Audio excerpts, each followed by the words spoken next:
Mesociclo de acumulación.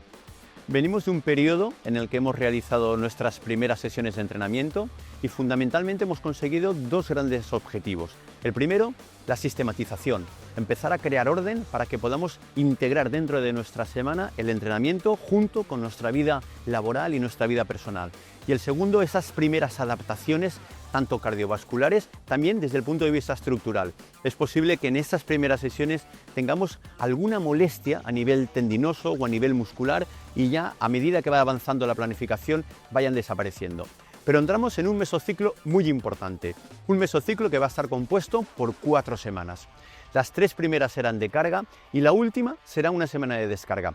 Y atención, tomad nota, porque en la última semana de descarga, concretamente el sábado 27 o el domingo 28 de septiembre, vamos a realizar el primer test competitivo de esta planificación. Un test que debe estar compuesto por una competición que vaya entre 10 y 15 kilómetros y que nos ayude a valorar cuál es nuestro estado de forma. Por tanto, buscad cerca de vuestra localidad la competición que consideréis oportuna y si no encontráis ninguna competición, no os preocupéis, realizaremos un test de entrenamiento. Pero por favor, tomad nota, 27 y 28 de septiembre.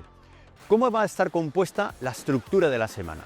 Los lunes y los viernes continuaremos con los 2 días de descanso. Y aquí un inciso. A medida que aumentamos el volumen, a medida que aumentamos el kilometraje, el descanso también debe ser proporcionalmente mucho mayor. ¿Por qué? Porque recuerdo que tenemos que generar las adaptaciones precisamente en el descanso, en la recuperación. Los martes continuaremos trabajando la fuerza, la tonificación. Es posible que en las primeras sesiones os hayan dejado un poco de molestias musculares, incluso unas pocas agujetas, pero a medida que vayáis realizando el circuito, los ejercicios de fuerza, iréis generando también esas adaptaciones musculares y encontraréis muchísimos beneficios a medio y largo plazo. Los miércoles realizaremos entrenamientos de calidad. En este caso vamos a hacer intervalos, vamos a fraccionar distancias de 400, de 500, de 600 metros y trabajaremos estímulos más altos. Recordemos que el entrenamiento, la planificación no puede ser lineal, cada día debemos trabajar un objetivo diferente. El jueves estaremos trabajando ya nuestra base aeróbica, un pilar determinante para el medio maratón. Recordemos que hay que correr 21 kilómetros y necesitamos una buena base aeróbica.